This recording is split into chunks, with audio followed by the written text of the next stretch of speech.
Sejam muito bem-vindos a mais um Pode Levar, e esse Pode Levar veio com várias curiosidades sobre hipnose. Você já ouviu falar?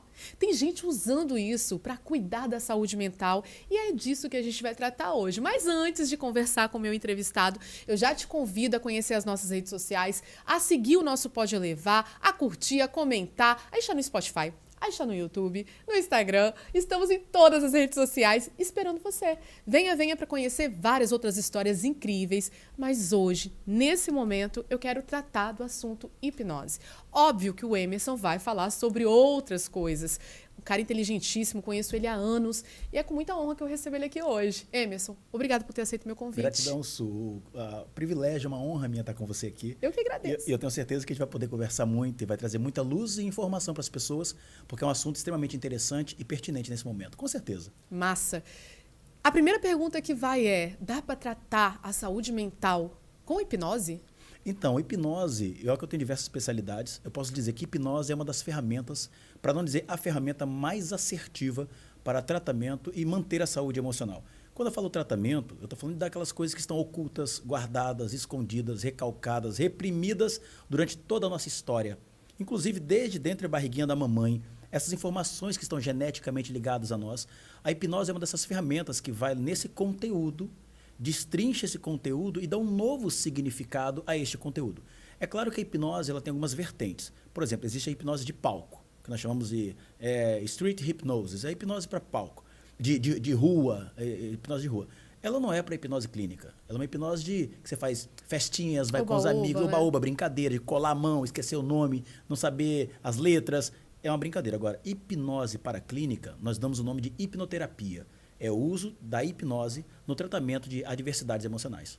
Entre essas adversidades são os bloqueios mentais, né? A gente estava até falando sobre isso.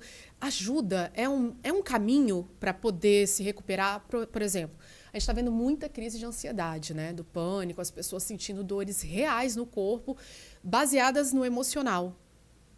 A hipnose ajuda? E deixa eu só pontuar, dar um adendo aqui.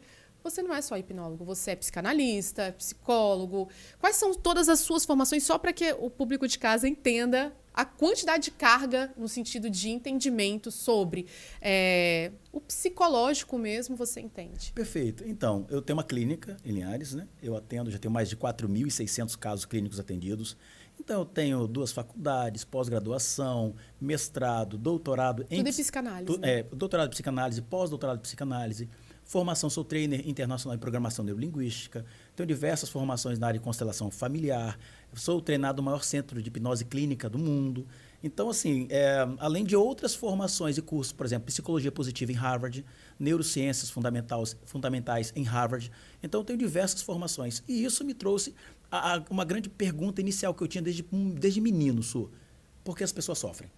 Era uma pergunta que eu sempre tive. Então, eu não tive muita estrutura familiar, então, sem pai, sem mãe, morando na casa dos outros. Morei só parte da minha infância com a minha mãe e tinha muito sofrimento. E eu queria saber por que as pessoas sofrem, qual é a origem desse sofrimento. Isso me levou a buscas inconstantes. Eu dou aula de treinamento de hipnose, tanto no Brasil, tanto no exterior, para profissionais da área. Então, psicólogo, psicanalista, terapeuta, psiquiatra, médicos que querem gerar anestesia pela hipnose, querem tratar essas dores crônicas com hipnose. Inclusive, existem no Brasil diversos hospitais que utilizam a hipnose no tratamento de dor crônica.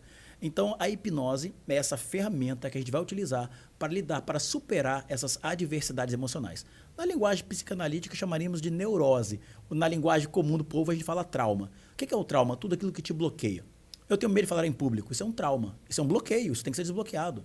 Eu não consigo olhar nos olhos das pessoas. Isso é um trauma, isso é um bloqueio, uma indiferença, uma baixa autoestima. Tem alguma coisa que não me permite olhar nos olhos. Então, tudo aquilo que impede o ser humano de encontrar a sua melhor versão, tudo aquilo que impede o ser humano de evoluir e ser melhor, a gente fala que isso é um bloqueio. E a hipnose é um desbloqueador dessa mente que está bloqueada por alguma coisa. E geralmente, Suelen, para ser bem específico, esse trauma, essa origem, ela vem de pai e mãe. Entendo. Agora, a sua pergunta inicial para começar toda essa linha de estudo foi: por que nós sofremos? Eu queria essa resposta. Se você puder me dar, eu adorei, tá? Então, achei profundo, não deve ser uma resposta simples, mas eu gostaria de entender. Eu vou tentar ser o mais breve possível, serei lacônico, que é o seguinte: a dor que te fazem, ela é inevitável. Por quê? Porque você nunca espera. O ser humano tem que aprender a lidar com o inesperado. E a dor, ela vem pelas pessoas que você mais ama, pelas intempéries da vida, pelos acontecimentos diários. Então, a dor, ela é inevitável. O sofrimento por isso É opcional. é opcional. Então, eu comecei a entender que a dor que me fizeram era o que tinha para ser feito. Por exemplo, a dor do abandono de um pai. Era o que meu pai sabia fazer naquele momento. Talvez ele não tinha recurso, talvez ele estava desesperado, talvez ele estava fugindo. Essa dor foi inevitável. Eu nem compreendi durante muitos anos por que é que meu pai me deixou. Sofrer por isso hoje, como adulto, é opcional. Eu posso decidir perdoar o meu pai, e perdão não é esquecimento. As pessoas acham que perdão esquece. Perdão não apaga a memória. O perdão, ele tira o poder da lembrança. O perdão é dado para gente que contraiu conosco dívidas impagáveis. Porque, caso contrário, enquanto eu não perdoo, o encarcerado preso sou eu, o doente sou eu. Então, a gente sempre diz, e na clínica eu falo, nos meus treinamentos, sem perdão, não existe terapia. Se o paciente chega na minha clínica, eu quero ser tratado, a primeira coisa que eu vou lidar é com o perdão. Porque o perdão é a fonte e a origem dessa cura. Que pela hipnose nós chegamos a esse encontro, mesmo que a pessoa tenha morrido. Eu morri? Não morreu. Fisicamente a pessoa morreu, mas emocionalmente está ali ainda. Aquele rancor do pai, do filho que se foi, da mãe, do tio, não importa.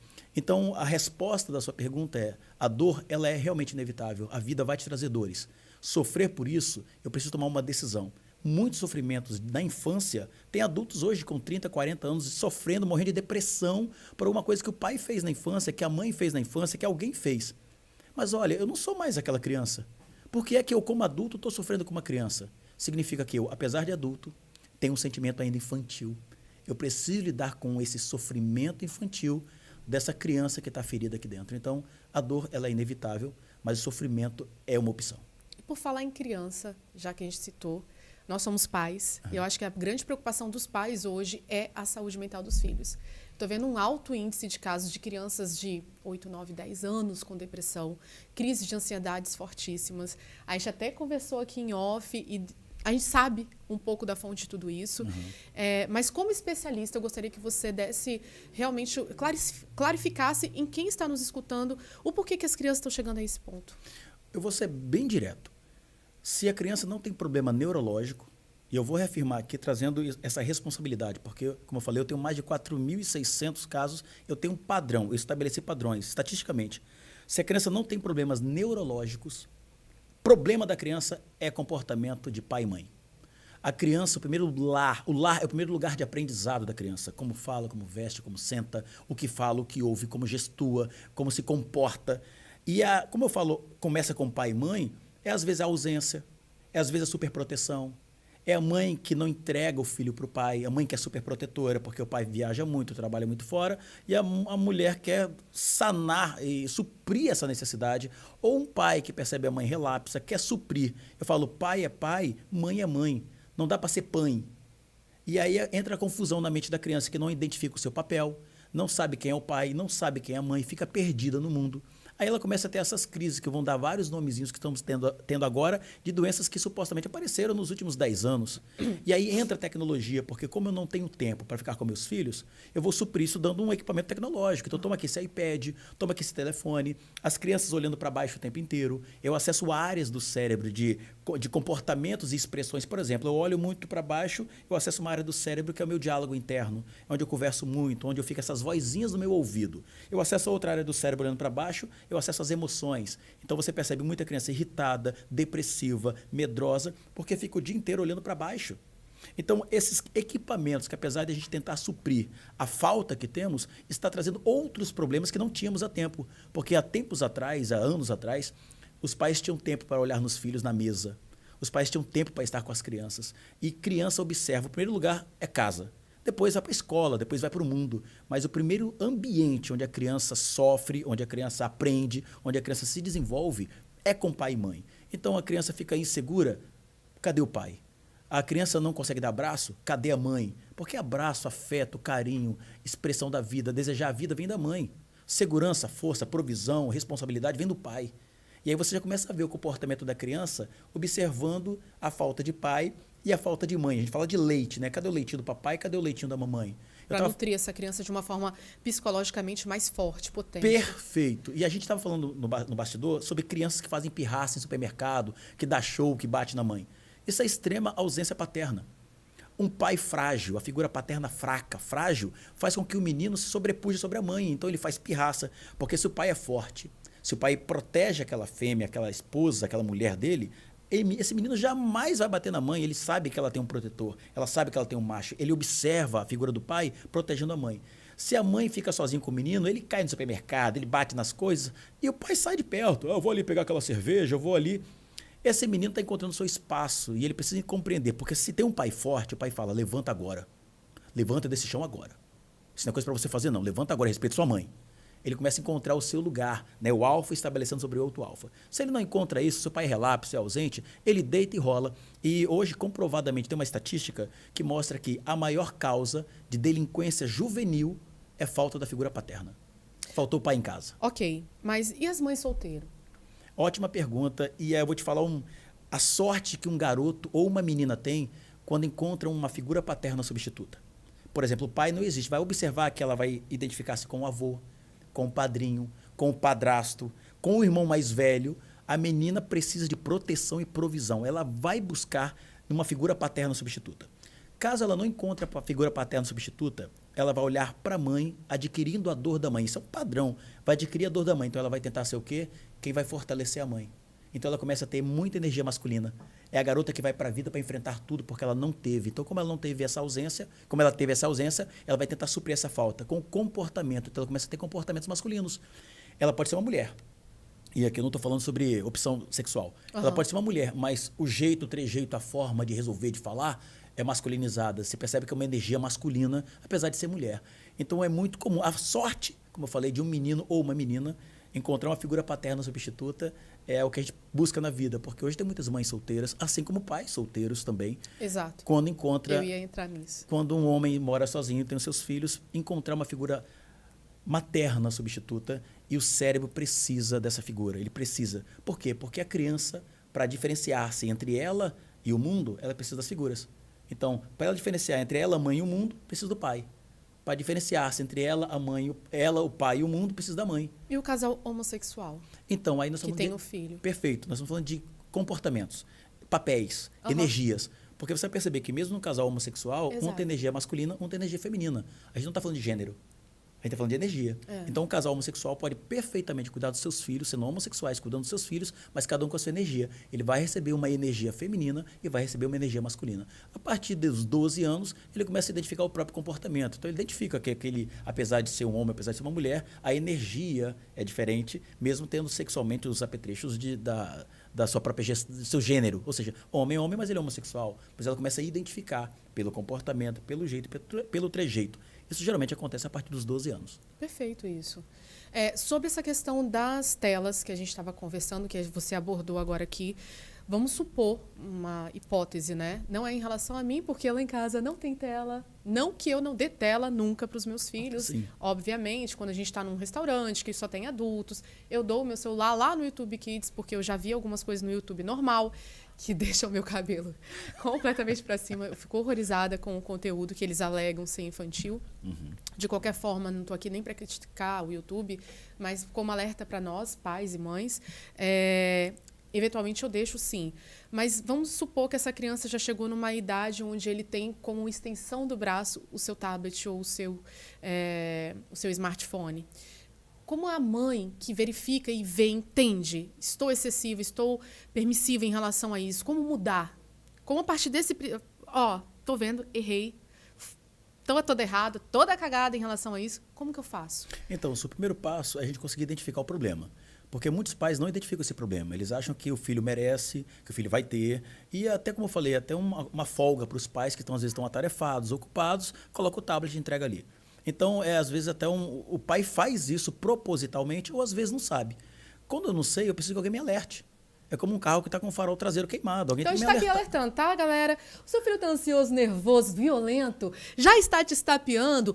Ele se joga no chão por nada e grita com você por tudo. Olha só, são as mídias. São o celular, o tablet. Acho que nem a TV tem tanto efeito quanto Porque tem muito tablet, estímulo, né? né? Hoje o tablet, o celular tem muito estímulo. Então, de cores, de sons, de imagens, de percepções, esses hiperestímulos. E de shot, né? Tipo, é tudo muito curto. Exato, Não exato. tem começo, meio e fim, não tem uma cognição, não faz sentido. Perfeito. Por isso as crianças começam a falar tão rápido. As crianças começam a querer coisas rápidas, então elas ficam nervosas, porque não conseguem alcançar a compreensão. Elas começam a se comportar e falar como aquele youtuber, como aquele influenciador. Então, tem alguns detalhes por trás disso. Mas, por exemplo, se uma mãe e um pai, o que eu faço? Alguém tem que te avisar. Então, o primeiro passo é procurar um profissional especializado, um profissional competente que possa sinalizar, olha, o farol traseiro está queimado e nós precisamos mudar alguns comportamentos. E a facilidade disso é o seguinte, é que até os 12 anos, muitas literaturas apontam que até os 12 anos, nós pais somos os especialistas, os psicólogos dos próprios filhos. Quem conserta filho é pai e mãe. Como eu falei, a não ser que a criança tenha problemas ou déficit neurológico. Depois dos 12, não. A criança começa a ter crenças, começa já a identificar o que é da vida, já não é tão fácil aí, a neuroplasticidade já se altera de maneira já mais abrupta, já tem que ter mais conceitos para criar essa nova possibilidade. Mas o primeiro passo é procurar um profissional que sugira, que dê essa sugestão do que fazer. O segundo passo, identifiquei, bom, é menor de 12 ou é maior de 12? Tem 12, tem 14. Então, a gente sempre fala que de 0 a 7 anos, criança não tem escolha. De 7 a 12, alguma escolha. De 12 a 18, escolha supervisionada. Onde você vai, caso você chegue. Essa, pelo menos, é a sugestão do mundo ideal. Não é o mundo real. Mas é a sugestão de um mundo ideal se eu quero não pagar um preço lá no futuro de dor, de sofrimento. Então, eu preciso resolver agora. E a gente precisa estar de olho, porque a educação que é colocada hoje para nossos filhos, para os tablets, para essa sugestão toda, não é a nossa que nós tivemos há 30 anos atrás, olha, 40 anos atrás. Não existe isso. Hoje, esse hiperestímulo vai trazendo também o que nós chamamos aí de problemas emocionais, essa síndrome do pensamento acelerado, que é o que é muito falado pelo Augusto Cury. A gente precisa estar de olho nisso, porque nossas crianças estão super estimuladas. E aproveito para dizer, Su, eu fui chamado por uma igreja para palestrar para adolescentes. Posso falar sobre isso? Acho que posso, né? Lógico que pode. Eu fui chamado para palestrar numa igreja, me chamaram para falar para adolescentes. Falei, bom, adolescente de 12 a 18. Beleza, preparei um conteúdo para esse público, vou falar para a juventude. Quando eu cheguei lá na igreja, falaram, mas você não vai falar para a juventude não, rapaz, você vai falar para os juniores. Juniores de 9 a 11 anos. Aí eu falei, eu não tenho um diálogo, assim... Eu não trouxe o material para 9 a 11 anos. Vim falar para adolescente que está beijando a boca escondido, que está fazendo... não é para... Não. Emerson vai ser para 9 e 11 anos. Na igreja. Beleza, cheguei na igreja, 54 juniores sentados. Um monte de criancinha lá sentada. Ai, meu Deus. Aí eu falei, gente, o que eu vou falar para essas crianças? Dentro desse contexto. Eu fiz uma pergunta, me veio uma pergunta. Ô tias, entreguem para eles papel e caneta. Você vai tomar o maior susto da vida, talvez, como eu tomei. Ai, Deus. Entregue. Se prepara. Minha filha está ali sentadinha ali, eu pedi que ela tampe o ouvido. Escreva no papel o que te afasta, 3 coisas que te afastam de Deus, de 9 a 11 anos. Das 54 crianças, 51, não foi 51 escreveram. A primeira coisa que me afasta de Deus. Você não vai acreditar nunca no que eu vou te falar aqui, porque aquilo me marcou para sempre. Masturbação. Eu estou falando dentro do contexto do evangelho, estou falando se é pecado ou não é pecado, estou falando dentro do contexto da igreja, de 54 crianças, 51 me escreveram, de onde elas estão tirando isso? O que elas estão sendo estimuladas? Quem é que está estimulando nossas crianças? De onde é que veio essa palavra na cabeça delas? Porque até 11 anos eu não sabia nem o que era isso. No meu tempo nem se falava. Então, o que está sendo dado na mão das nossas crianças? Então, eu vou dizer para pais aqui, o maior susto que um pai ou uma mãe vai ter, vai ser quando pegar o celular do seu filho adolescente. O maior susto da vida, porque eles estão sendo assediados ali por pedófilos que estão se passando por crianças. Estão sendo assediados por pessoas que propositalmente querem destruir a família. Propositalmente. Pessoas mal sucedidas, pessoas mal resolvidas, com grandes problemas familiares e de sedução. E uma coisa que é interessante que a Bíblia diz, não desperte o amor até que ele venha. E nossas crianças estão com a libido que já existe desde a mais tenra idade, sendo despertadas aos 7 anos, aos 6 anos, aos 5 anos, sendo despertadas pela internet, pelos estímulos visuais, auditivos, sinestésicos, de emoções, de danças, que supostamente são danças simples, não são. Aquelas danças do TikTok são extremamente sensuais. Abre o TikTok, você vai ver aquelas danças que supostamente a mãe aplaude, o pai aplaude, nossa, que é lindo. Está despertando a libido, a sexualidade, a criança não sabe como lidar com isso. Então ela entra numa frustração, ela entra num problema seríssimo, moral, porque tem a questão da igreja, moralidade, vários detalhes por trás disso. Ela não sabe como lidar com essa emoção que está ali aflorando e não sabe o que fazer. Aí alguém começa a instruir nossos filhos pela internet, pelos celulares. Eu vou dizer, foi um dos maiores sustos da minha vida, e eu já vivi muita coisa, quando eu peguei 51 crianças de 54 me escrevendo a mesma coisa, dentro de uma igreja. E como transcorrer, a partir dessa informação, uma mensagem para essas crianças? O que você disse? Ou não baseou na resposta delas, porque você não teve no momento? Eu não sabia se elas realmente compreendiam o que era. Então, ali foi, inclusive eu sugeri para a igreja que eu conversasse com os pais. Aquilo ali é pai e mãe. Pai e mãe que estão deixando os filhos o tempo inteiro na internet. Pai e mãe que dão tablet de celulares. É pai e mãe, não é a criança. A gente não tem que lidar com a criança nesse sentido. Primeiro é comportamento materno e paterno. Eu sempre falo assim, Sueli, se eu tiver mais 2 minutinhos, deixa eu dar um exemplo. Todos. Ó, Sueli, aumenta aí, tá? O time. A gente tem a selva e tem a caverna. Na caverna fica o leão, a leoa e o filhote. Família. Leão, leoa e filhote. O leão sai para a selva. O leão vai para a caça. O leão vai para trazer a comida para dentro da caverna, onde está a leoa e o leão. Supostamente é isso. Então o leão é o que caça. O leão é o que morre primeiro. O leão é o que vai para a vida. O leão é o que desbrava. O leão é o que toma conta da caverna. Ele volta para casa, tá ali a leoa e o filhote. O leão tá difícil na selva encontrar comida, a leoa vai também. Então a leoa vai para buscar, para ser a companheira, para encontrar o seu espaço, vai todo mundo para a selva. O filhote fica com quem? Porque a gente tem que ir para a selva. Aí sabe quem fica o filhote? Que a gente entrega na mão da hiena, na mão do macaco para tomar conta, na mão de pessoas que não têm nem a mesma convivência de leão, não são leão, não têm a familiaridade de leão, não têm a linhagem de leão, mas ficam conselhando nossos filhos. Nossos filhotes ali dentro, quem é que a gente coloca dentro de casa, Suelen? Aí você começa a perceber que seu filho tá com conversa de hiena, tá agindo igual macaquinho, tá falando igual o papagaio.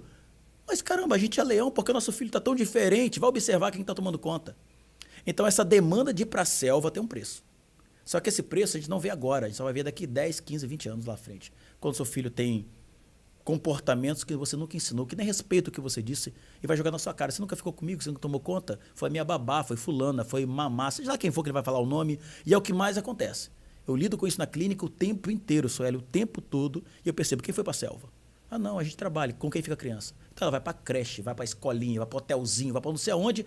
Caramba, como é que seu filho quer que seu filho tenha jeito, forma, fala, de uma linhagem de leão? Você não tem um tempo para ensinar o que é ser leão. Quem está ensinando a ser leão é hiena, e a hiena não é leão. É uma origem diferente, uma percepção da vida diferente, uma linhagem diferente. E todo prêmio tem um preço, e esse preço é um preço caro demais para a gente pagar lá na frente, depois de todo esforço. Afinal de contas, está ali o tesouro. E essa nova geração, Emerson? Porque a gente está falando isso de agora igual. E eu deixei de fazer várias coisas para poder estar com os meus filhos. Tinha uma pessoa super bacana que ajudava, que ficava.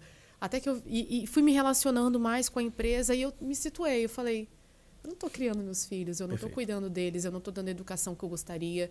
Eles não estão falando da forma que eu gostaria, que eu primo, sabe? Só que é difícil. Hoje a grande maioria das famílias, elas dependem de mais recurso, ou talvez não dependam, mas elas querem. É isso que o mundo capitalista e o feminismo prega, né? Não, a mulher tem que correr atrás dos seus direitos iguais. Como você... Eu, como mulher, eu posso falar que a gente se perde muito fácil, tá? Nesse contexto. Porque a gente quer.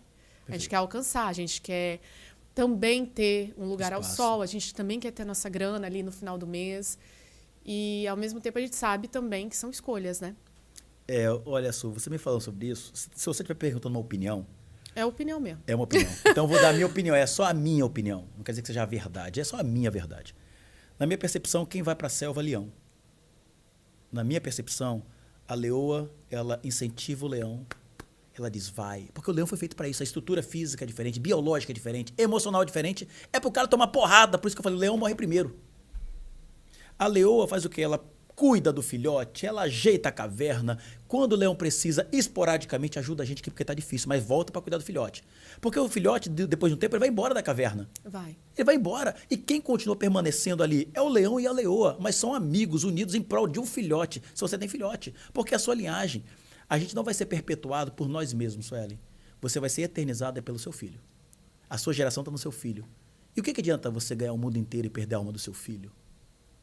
Essa é a pergunta. E a pergunta que eu me fiz, eu me falo, já fazem 2 anos que eu praticamente não trabalho à tarde. Só para ficar com as crianças. Eu abri mão de grana. Eu estava rodando o Brasil inteiro, viajando 3 vezes por semana para rodar o Brasil e o mundo, dando aula de hipnose, ensinando. Falei, cara, estou ganhando muito dinheiro, que espetacular. E olhar para os 2 filhotinhos dentro de casa. A esposa precisando também alcançar o espaço, eu acho que tem que ser valorizado. Não estou dizendo para a mulher ficar em casa, ela tem o seu lugar ao sol. Só que quando a mulher assume o lugar e a posição do leão, ela vai ficar sozinha. Porque o leão não quer outro leão dentro de casa. Aí começa a ter a disputa de ego. a briga, o orgulho de quem é maior. Isso é uma publicação na revista, se eu não me engano, na Isto É, tempos atrás. Cerca de 70% das mulheres bem-sucedidas do movimento feminismo, ou a gente vai falar aqui de empoderamento feminino, porque uma coisa é mulher empoderada, outra coisa é mulher poderosa. São coisas diferentes. Esse empoderamento deixou 70% das mulheres sozinhas. Elas são mal-sucedidas no amor, bem-sucedidas no negócio. Por quê? Porque elas vão para a vida, mas não tem ninguém com quem compartilhar, sofrem, vão sofrer de solidão, de sobrecarga, sobrepeso, ou se não, uma demanda de que o mercado demanda o tempo inteiro. Corpo perfeito, roupa perfeita, maquiagem perfeita. Mas e o filhote? Não dá conta de filhote, porque ela começa a ser extremamente de energia masculina, porque tem que ir para a vida, mas não consegue ter mais energia materna. Então ela chega em casa extremamente nervosa, desgastada, não tem tempo. E o filhotinho vai procurar a resposta onde? Onde ele é aceito. Pertencimento. Ele vai pertencer a um grupo. Então ele vai para o WhatsApp, para um grupo de WhatsApp, para amigos de jogos, para a escola. Ele prefere ficar na casa do coleguinha, porque lá ele é aceito, lá ele é visto, lá ele é notado. Olha, é assunto aqui para dias, Sueli. E eu estou tentando ser o mais breve sucinto, possível. Né? Entregar o melhor da informação. Eu entendi. Na verdade, eu também estou nessa busca, porque eu também estou criando 2 filhos, né? E com a ajuda do meu marido, que é uma pessoa, é um pai presente, porém ausente, porque trabalha pra caramba e a gente, enfim, está formatando uma fábrica. Mas quando ele chega, eu percebo todo esse comportamento, sabe? Essa coisa. E eu vejo o quanto o Noah baixa as orelhinhas pra ele. E pra mim mãe, tipo assim... Entendo, perfeito. E a gente tenta dar carinho, a gente tenta dar amor. Eu realmente abri mão de muita coisa pra dar presença, pra estar junto. E mesmo assim é tão desafiador, sabe? Mas, ao mesmo tempo, é muito recompensador, porque eu percebo no meu filho atitudes diferentes, a partir do momento que eu estive mais presente, da minha filha, a busca que eles têm em relação a tudo e a mim, sabe? Aquela troca gostosa de acordar, de ter a manhã todinha juntinhos para depois ir para a escola, o quanto eles ficaram melhores, a introdução do esporte. Perfeito. Como que o esporte me ajudou a eliminar a energia do meu filho, que ele é um hiper... mega, ultra, é uma bomba atômica, eu digo. É um Tasmania, mas é uma delícia. Eu fico muito feliz, porque eu posso estar errando, mas eu estou tentando acertar e eu acho que eu estou no caminho certo. Então, Su, a gente estava falando do início sobre hipnose, que os maiores hipnotizadores dos filhos são os pais. Porque hipnose o pessoal acha que sono, hipnose você sai de si, hipnose você perde a consciência, que em hipnose você conta segredos, isso é tudo mito. Que em hipnose você dorme. Se dormiu na hipnose, é relaxamento, é sono. Hipnose não tem nada a ver com isso. Hipnose é atenção focada em uma ideia. Hipnose é aceitar sugestões. Quer ver exemplo? Um pai que vira, ou uma mãe que vira para um filho, chama ele de burro. Se você soubesse o peso que essa palavra tem sobre essa criança, que vai se manifestar em algum momento da vida, começa a ter déficit de atenção, começa a ter problemas escolares, começa a ter problemas de resolver coisas simples, porque aquela voz do pai, que é um Deus gerador, pai e mãe são deuses geradores. A voz que você fala para o seu filho vira como se fosse uma profecia. E essa criança começa a sofrer coisas das quais você disse sobre aquilo, mas não prestou atenção, porque estava num momento de raiva, porque estava num momento de, sabe, ou falta de conhecimento, porque, garanto a você, boa parte da população não sabe nem sobre o que nós estamos falando aqui. Não tem a noção, porque isso não é divulgado, isso não é visto. Tem que se pagar muito caro. Eu acabei de vir de um treinamento de São Paulo agora, 4 dias intensos. Teve que pagar caro para ir, para aprender um pouco mais sobre o comportamento humano, sobre a inteligência emocional. E boa parte dos pais não investem nisso. Boa parte dos pais investem em tablets. Vou falar uma coisa séria. Daqui 1 ano, daqui 3 meses, daqui 6 meses, os filhos esqueceram o celular que você deu. Esqueceu o iPad que você deu, esquece. Nem lembra, nem mais essa lembrança. A lembrança já foi embora no cérebro, foi embora. Agora, aquele dia que você do nada chegou em casa e falou, vamos ali. Ali onde? Vamos aqui. Aí a criança sai toda daquele jeito, vem cá, vem comigo. Aí chega na beira da piscina, o que foi? Nada, isso aqui. E você pega a criança e pula com ela dentro da piscina, joga ela para cima. Essa memória nunca mais vai ser substituída, Suelen. Tudo tem a ver com presença mesmo. Exato, forte impacto emocional, teve intensidade, teve um sentimento envolvido, o cérebro eletriza, eletrifica, que a gente chama. Ele guarda aquilo para sempre. E aí você fica velho e lembra, pai, você lembra uma vez que você me jogou na piscina do nada? Ele vai lá dizer, lembra quando eu tinha 7 anos você me deu um iPad? Essa lembrança vai embora. Só que a gente tem invertido isso, Sueli. A gente tem criado memórias extremamente rasas.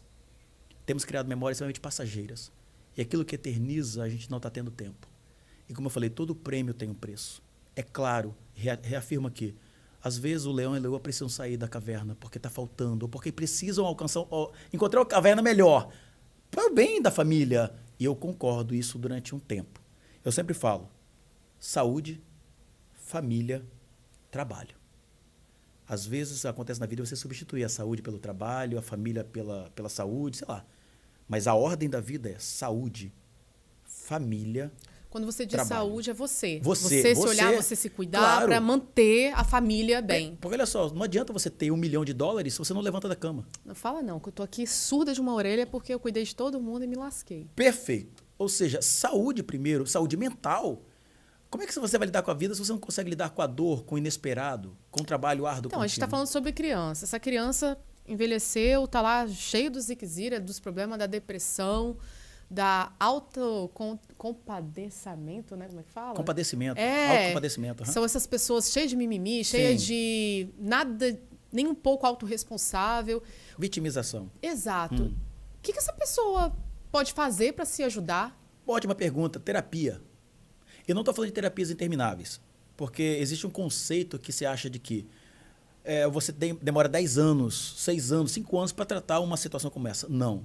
Hoje existe terapia breve, a medicina mudou, a psicologia mudou, o entendimento do comportamento humano mudou nos últimos 5 anos, principalmente com a neurociência. Isso acabou. Essas consultas intermináveis, que parece mais uma coisa que parece... Não, é bonito dizer que eu estou 10 anos fazendo terapia. Terapia todo mundo precisa, mas também precisa de autonomia. O papel do terapeuta não é manter a pessoa presa nas terapias. O papel do terapeuta é dar autonomia para a pessoa gerenciar a própria vida. Caso contrário, você fica refém. Não, outra coisa, assim, só que me veio à mente. Não sei se você já notou, você como profissional já deve ter notado, obviamente. As pessoas elas estão abrindo mão também dos circuitos sociais, das amizades, da conversa boba, do ir na casa. Você tá entendendo? Eu tô achando tão mais escasso as pessoas com tão mais dificuldade de criar laços, sabe? A gente tá falando do poder cognitivo, né? De se ligar. Uhum. Cerebralmente. Mas aí a gente fala do social. Por que as pessoas não estão mais se conectando? Por que elas não estão indo mais na casa de uma da outra? Por que não existem mais vilas, mais comunidades, mais amizade? A gente vê muitas pessoas isoladas. E isoladas nós somos presa fácil. E você sabe de onde que eu estou tirando esse exemplo. Porque eu lembro disso, de você ter falado lá atrás. E eu gosto muito disso, porque eu sou sagitariana. Olha só, nada a ver signo citando com você. Mas eu sou muito social e eu gosto, eu primo muito por isso. Tanto que... E eu acho isso tão abrasador em relação ao nosso coração, deixa quentinha, sabe? Então deixa eu falar uma coisa pra você. Me entrega aquilo ali. Isso aí, vamos daqui. Tem como pegar isso? Aqui, ó, vamos fazer as minhas bandas aqui. Meu amor. Isso aqui. Vou explicar aqui isso. Qual comunidade você quer fazer parte? Qual comunidade que eu quero fazer parte? Quais amigos você quer ter? Das mães loucas? Não, qualquer uma. Sabe por que eu tô dizendo isso? Porque isso que dá Entendi. trabalho de ir pra vida... É mais fácil resolver aí. A maior prova disso são nossos micro-ondas. A gente coloca 30 segundos no micro-ondas, quando dá 28 a gente desliga. Porque a gente quer rápido. Os foods da vida são para isso. Esses trashes que nós comemos sem qualquer qualidade, mas nós queremos rápido. E nós tornamos essa coisa, queremos sucesso rápido. Queremos o corpo perfeito rápido. E essa rapidez está acabando com a gente. Por quê? Porque a constância ela é mais importante que a velocidade. A gente não se mantém constante, mas quer rapidez. E a rapidez acaba com a gente. Então, nesse caso, o que você me falou sobre o calor humano, isso aqui não sente. Por isso que eu falo, não se deve discutir por telefone. Eu não sei qual é o calor da conversa, eu não sei como você está me dizendo eu te amo, ou como você está me dizendo bom dia. Aí nós queremos transportar esse calor para cá. Não, cara, aqui é para você resolver negócio, para você rir, mas não é para você discutir relações. Não é para você querer ter sentimentos, isso aqui é frio, isso é frio. Então, as pessoas vêm para cá, porque aqui elas conseguem ser quem elas quiserem. Aqui eu posso colocar um filtro, porque na realidade eu mascaro quem realmente sou, porque eu morro de vergonha dessa minha verruga. Então eu vou me maquiar, e aqui eu posso ser quem eu quiser, eu posso ser um personagem, eu posso criar um avatar, eu posso ir no chat GPT e querer ser quem eu quiser e ter todas as informações. Quem quer relacionar na vida, Sueli? Isso, não estou falando do celular, porque a tecnologia ela é boa. Eu não estou falando porque eu sou da área tecnológica. Eu também. Não é isso. Não sou, mas vivo disso. O que eu digo é que a gente, se não souber lidar com esses excessos, e esses excessos, eles escondem faltas. Falta. Todo excesso esconde falta. A gente vai acabar se tornando refém disso. Com isso aqui, eu me torno onipresente. Posso estar em qualquer lugar agora. Sim. Eu me torno onisciente. Eu sei o que eu quiser saber agora. Pergunta o chat agora. Onipresente, onisciente. E você acha que eu não me torno onipotente com isso aqui, não? Se eu não disparo uma bomba daqui? Se eu não crio toda... Se eu posso ganhar dinheiro, tirar dinheiro aqui agora? Eu posso multiplicar a minha grana e... Aqui, ó. Isso acabou tornando a gente como Deus. Deus precisa de quem, isso, velho? Aí fica esse monte de gente egoísta, orgulhosa, presunçosa, porque eu me tornei Deus, onipresente, mas principalmente onisciente. doente. e doente, porque o ser humano só se realiza no outro. Eu tô vendo que tá todo mundo doente. É.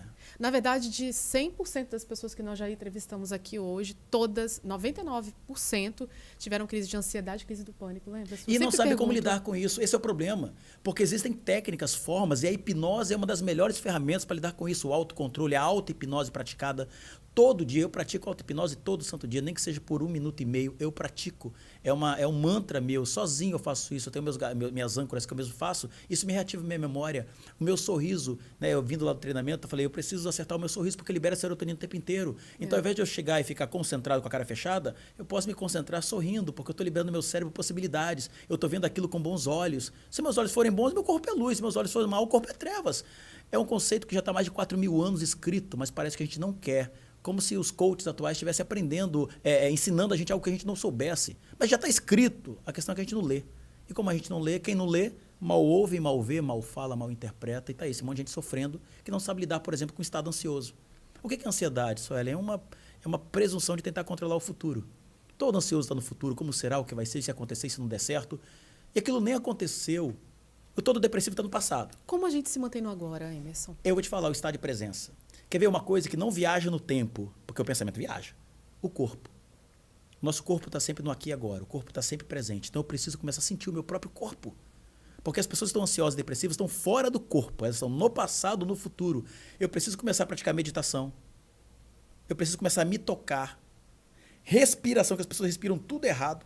Você quer ver uma coisa que eu vou lhe ensinar? Simples. Poxa, eu tô ansiosa. Ensine-me. eu tô ansiosa. No corpo, primeiro passo, eu boto meus pés no chão, eu sinto, tem que sentir o chão, sentir o corpo. Eu puxo a respiração com a parte de cima. Antes a gente andava só descalço, com o pé na areia, principalmente lá no interior, né? Aqui eles chamam plantar o pé. Plantar o pé. Aí eu falo, isso aí eu vivo na roça, só vou... Tá entendendo? Uhum. As pessoas não sabem nem o que é isso. Então, tem que ser... Não, ou estão usando agora como se fosse um método também de... Nada, isso é coisa... Não tem nada novo debaixo do sol, Su. Eu preciso começar a respirar com a parte de cima, ou seja... Tá ansioso, puxa a respiração, mas tem que ser com a parte de cima do pulmão. Sim. A gente respira geralmente com a parte de baixo, a parte de cima. Então eu inspiro, segura aqui, com o peito aberto, segura esse peito, segura. Uhum. Conta até 5 e solta. Mas mantém o peito. Chega a ficar tonto, né? Você vai fazer isso de 3 a 6 vezes. O pensamento vem para o corpo. Oxigena. Então, ao fazer isso, o meu pensamento inteiro que está aí viajando, ele volta para o corpo. Traga o pensamento para o corpo. Está tendo crise de pânico, ansiedade? Põe gelo na mão. Segura gelinho.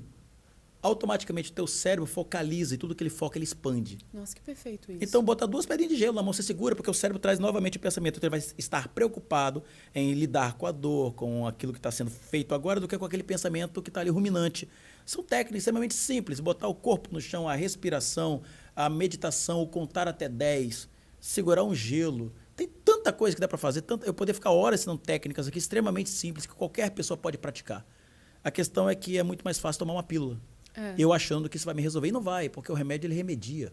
Não existe no mundo remédio que resolva a depressão. Não existe no mundo remédio contra a ansiedade. Existem paliativos para remediar um sintoma. E digo, ansiedade é sintoma, não é causa. Tem uma causa que deixa a pessoa ansiosa. E aí, boa parte dos profissionais e remédios... Eles dizem não ter cura, né? Nem a depressão, nem a ansiedade, na verdade, nem todo ser humano tem predisposição. Predisposição significa que ele vai instaurar isso. A questão é se eu tenho inteligência para lidar com isso. Por exemplo, qualquer ser humano, qualquer um de nós pode entrar em depressão. Como é que eu lido com o fato que aconteceu? Você vai lidar com um jeito ou de outro. Eu me lido melhor porque eu tenho ferramenta. Você que não tem ferramenta vai ficar sofrendo. Por exemplo, alguém que morreu. Tem muita gente fazendo, nosso fulano morreu, tem que fazer tratamento, tem que fazer terapia agora. Não adianta fazer terapia agora. Porque o luto tem um tempo. Mas eu vou tomar remédio, porque eu não quero sofrer.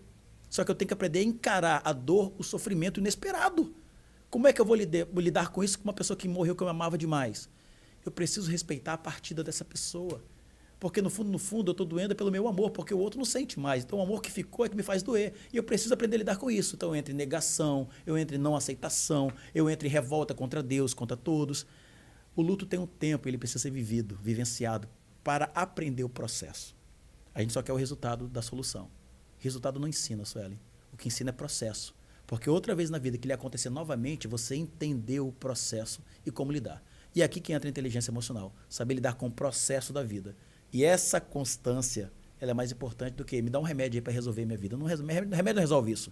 Nenhum remédio tira a dor de um filho, nenhum remédio lida com estupro. Não adianta. A gente tem que lidar emocionalmente. Para problemas imaginários, emocionais, soluções emocionais. Remédios não resolvem. Por isso que não existe remédio no mundo que cure ansiedade. E são os mais vendidos, ansiolíticos, antidepressivos, são os mais vendidos e caros. E você fica refém dessa indústria, ao invés de você automaticamente usar a sua própria farmácia divinamente instalada em nós. Para as crianças, você acha que é o mesmo método?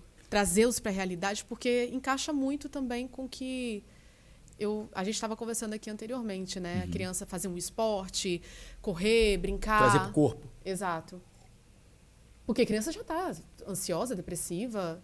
Perfeito. Eu vou contar um caso aqui de uma parceirona que a filha dela está com 10 ou 11 anos e ela disse, olha, eu queria ter todos os problemas do mundo, menos o que eu estou enfrentando agora, que é uma depressão. A menina está com depressão mesmo, severa, uma coisa absurda. Eu falei, gente, não faz nem sentido, sabe? Parece uma mãe maravilhosa, parece assim, né? Porque eu não estou no convívio familiar deles, mas é uma mãe boa, um pai maravilhoso, uma estrutura familiar muito boa. Eu digo, dependendo da estrutura, dependendo do tipo de depressão, por exemplo, uma depressão crônica profunda severa, isso precisa ser reequilibrado com remédios. Tá, e mutilação. Muita criança se mutilando. Perfeito. Eu poderia dar vários casos de metafísica aqui, por exemplo, pessoas que se mutilam, ou pessoas que estão pensando em suicídio, ou que a depressão pode levar em casos suicidas. Mas o que pode estar por trás disso? Por exemplo, depressão é sintoma. Tem alguma coisa que faz a criança ficar depressiva. A depressão não instaurou do nada. Precisa ser disparado por um gatilho emocional. Então tem alguma coisa emocionalmente acontecendo com essa criança. Autopunição, automutilação, geralmente é uma necessidade de punir a si mesmo ou alguém. Eu preciso saber o que foi com essa criança. Acontece com situações de divórcio, muito comum, eu não sei se é o caso, com morte familiar. Então, alguém muito bom se foi, eu não sirvo para viver. Então ela começa a dar sinais. É mais comum do que você imagina. E tentar punir alguém. Por isso que muitos suicidas, quando suicidam, deixam cartas. É só para deixar sofrendo quem foi que fez sofrer. Geralmente um pai ou a mãe. Eu já atendi diversos casos desses na clínica, poderia contar, mas eu acho que o tempo não é viável. Poderia contar esses casos para você. Eu falei, ficaria dias te contando essas coisas para a gente, como a gente está falhando como ser humano, como pai e mãe, e o que a gente poderia fazer com base nisso. Né? Então, por exemplo, crianças. Eu estive em Paris, eu fui estudar lá no Salpêtrière, lá onde Freud, professor de Freud, e lá ele ensina que todo ser humano ele sofre por 3 coisas. Por falta de afetividade, por falta de segurança e por mal-estar, por não sentir-se bem. O que eles devem fazer à noite, nos primeiros 5 a 7 minutos, quando a criança dorme? Ela fechou o olho, eu tenho uma técnica. Sugestionar, né? É a sugestão e toque. Eu preciso tocar no corpo, porque toda emoção mora no corpo. Toda vez que você ficar emocionalmente, não importa, ansiosa, depressiva, medrosa, não importa, isso vai no corpo. O corpo é a sede das emoções, tudo se manifesta na carne. Eu preciso compreender que as emoções estão no corpo, então o corpo tem que ser tocado. Não adianta eu ficar falando, você é forte, corajoso. Se eu não tocar no meu filho, essa conversa não rende nada. Eu preciso de toque. Mas tem que ser nos 7 primeiros minutos? Do Porque eu sou mãe, gente, por favor, né? Eu já faço isso, mas eu não fazia tão rápido. É porque eu acho que não dá tempo. Eu poderia ensinar isso aqui. O que vocês devem fazer com as crianças? Eu vou te falar. Eu faço carinho, falo que o outro é amado. Mas tem lugares específicos que você deve tocar no corpo. Ai, me fala. Por exemplo. Fala pra nós. Porque não dá tempo para ensinar assim. Eu vou tentar ser breve. Quando a pessoa... ir lá estudando, essas coisas não podem ser filmadas nem tirado foto. Claro. Você só estuda lá mesmo, só o Salpêtrière, você vai lá dentro, estuda, tem tradução de quem quiser. Mas lá o professor de Freud, Charcot, fala o seguinte, todo ser humano sofre de 3 coisas. E uma pessoa depressiva está com mal-estar, está com falta de sentimento, emoção. Mas, exemplo, eu preciso de trazer afetividade. O filho que não gosta de abraço, tem dificuldade com eu te amo, não tem relacionamento com as pessoas, precisa de afeto. E afeto, quando eu quero dar afeto a alguém, onde é que eu toco? Eu toco no rosto dessa pessoa. Então, quando eu toco aqui, entre o queixo e a maçãzinha, e afirmo positivamente, tem que ser no afirmativo positivo, o nome disso é compound. Eu pego a minha criança que está nesse estado de sono, ela acabou agora, minhas ondas cerebrais estão sendo descansadas. Não é depois que dorme. Aí vem um sono REM, não funciona. Poxa, tem que ser dos... Tá tudo errado. Que geralmente você põe aquelas músicas, a sugestão de auto-hipnose na internet, esqueça aquilo é pílula de farinha. Tem que ser dos primeiros 5 a 7 minutos. Colocou para dormir a criança e são 10 dias consecutivos. Então a dica é, durante 10 dias consecutivos, até os 12 anos de idade isso funciona, depois dos 12 não. Então põe a criança para dormir. Colocou para dormir, acompanha ela lá 10 dias. Colocou para dormir, ela fechou o olhinho, cochilou, mão. Mão primeiro no rosto. Então se o problema da criança é a afetividade, maçãzinha no rosto dela seguro e só faço palavras afirmativas. Filho, você é amado. Filho, você é querido. Filho, quando você nasceu, você era a criança mais amada do mundo. Você adora afetos, você gosta de abraço, você abraça seus amigos. Toda vez que você vai na escola, você se sente muito bem. Por exemplo, se a criança tem medo de escola, não gosta da escola. Só palavras afirmativas positivas de afeto. Tem que ser sobre a afetividade. Bom, segunda coisa. Todo ser humano sofre de insegurança. Eu tenho medo, eu sou inseguro, eu sou ansioso, não gosto de falar em público. Criança que tem medo de falar, de se expressar. Onde é que o Tarzan bate? Pra força. Onde é que o gorila bate? Onde é que um homem, quando quer brigar, a primeira coisa que ele abre? O peito, o plexo. Tá no plexo, e lá tá escrito plexo. Você tem que tocar com a palma da mão no plexo do seu filho. Põe a mão no plexo dele e pressiona, só para ele sentir. Se você quiser testar isso hoje, quem estiver assistindo hoje, quiser, põe o filho para dormir, põe a mão no peito. Quando você botar a mão no peito, o cérebro dele, ele vai fazer assim. É um negócio surreal. Faça isso. Fala, cara, o Emerson falou. Se ele fez isso, o cérebro descansa. Significa que eu estava apreensivo. Agora eu descansei. Então, o primeiro passo que eu faço, põe a mão no plexo. Se é segurança, você vai dizer, filho, você é forte. Só vale os primeiros 5 a 7 minutos. Depois esquece. Deus. Filho, você é forte. Filho, você é forte. Filho, você é corajoso. Filho, você é determinado. Filho, você pode tudo que você quer. Filho, porque você é capaz. Filho, só isso. Não pode dizer, você não tem medo de escuro. Não. Tem que ser, filho, você tem coragem. Você pode ir ao banheiro à noite. Filho, toda vez que você se levantar, pode ir no banheiro, porque você é seguro. Criança que tem medo, tem enurese noturna, faz xixi na cama, faz essa técnica. Os pais podem depois mandar pra gente a mensagem. Falar, Emerson, eu tava levando pra profissional. Não, faz isso. Isso funciona. Perfeito. E terceira coisa é mal-estar. Não me sinto bem com o que como, não me sinto bem nas casas que eu vou, não me sinto bem na casa da vovó, não me sinto bem na escola. Quando eu passo mal, a gente já põe a mão. Nossa, eu tô me sentindo mal. A gente inconscientemente põe a mão na boca do estômago. E é lá. Eu vou aqui na boca do estômago e toco na criança e digo, você se sente bem quando vai na casa da vovó, você se sente bem na escola que você estuda. Aí o que você junta as técnicas? Você se sente muito bem onde você estuda, porque você é forte e corajoso e você é amado, meu filho. E toda vez que você vai lá, você se sente muito bem, porque você é poderoso, porque você tem força. Então, toda vez que você falar uma palavra sobre isso, toca naquele lugar representando isso. Eu atendi 43 casos consecutivos, dos 43, 41 eu nem vi a criança. Eu só tratei pai e mãe, usando essa técnica. Depois, quando deu 43, eu tive que atender. Então, 41 casos consecutivos é um campo de amostra muito forte que isso funciona. Consecutivos. Só pai e mãe fazendo isso, primeiros 10 dias e acabou. Nos primeiros 5 a 7 minutos, tem que botar para dormir os dois. A questão é se os pais querem.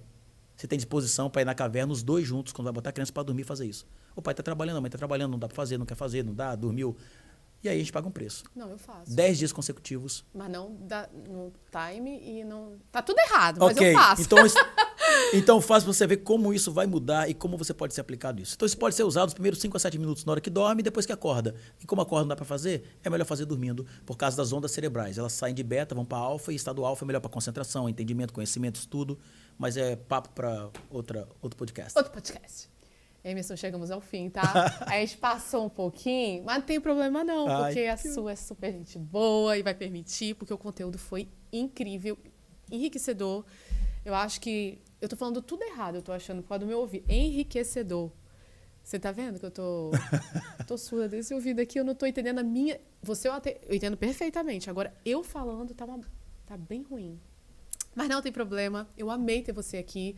Obrigada por ter vindo, de fato, assim, fez total diferença. Eu tenho certeza que daqui vão sair vários cortes instrutivos, sabe?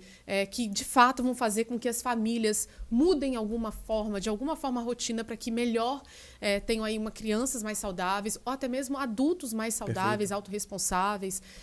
A gente está passando por muitas mudanças sociais, tecnológicas, que afetam diretamente a vida e que não tem sido só para o bem. Pelo contrário, a gente está vivendo muita coisa ruim.